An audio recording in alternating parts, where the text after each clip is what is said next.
So it's a real. I mean, they are doing an inspection and an appraisal, which I think is a good idea because if a home is old, there is a higher chance that there could be something wrong, and so we have to go through an appraisal and an inspection phase. So the appraisal phase is the lender. So if someone's going to lend you money, that lender needs to verify the worth of that house.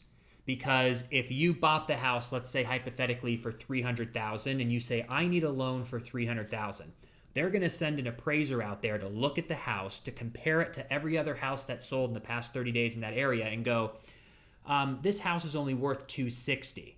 So the lender will not give a penny more than what it's appraised as. But then if it's appraised at $320,000, then you're like, wow, got a good deal. Or if it's appraised at $300,000, then it's just like, okay, cool, that's what it was.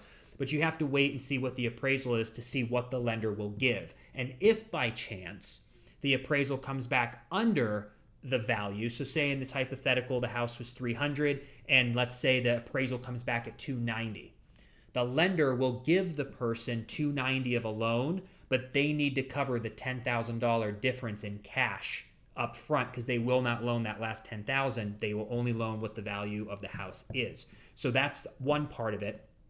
Then the second part is the inspection. Mm-hmm. So when the inspection happens, this is where they look around to see how's the foundation, how's the HVAC system, how's the roof, and they check all these different things. So if a major problem is found, which we hope doesn't happen, but there can be negotiating. So if the inspector comes and goes, this roof needs completely redone and it's going to be $15,000.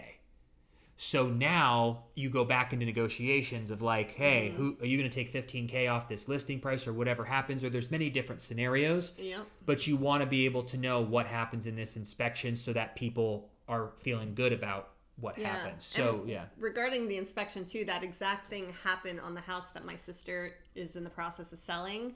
They had an inspection in New Jersey, and there was something going on with their roof.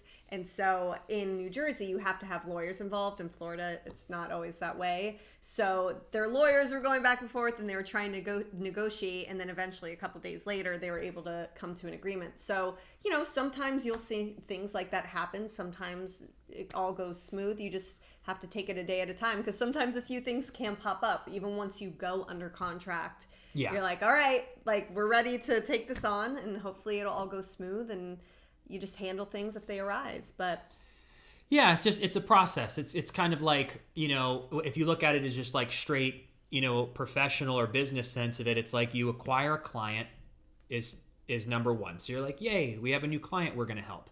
Phase 2 is finding the perfect home for their budget. You're like, yay, found it. That's number 2. Number 3, now we need to put in an offer that needs to be accepted.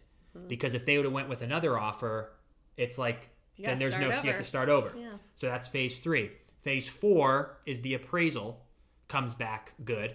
Number 5 is the inspection comes back good or is negotiated if there's any issues. Then number 6 is that everything that was in the pre-approval continues to be true up until the date. So, for instance, there's probably been scenarios where within the closing date, someone had to move to a new state or they had a change in job. Therefore, their approval letter with the lender is no longer there. So then that needs to stay the same. And then you close and get the keys. So there's like 7 steps that you need to check in order for the conception to the completion of a deal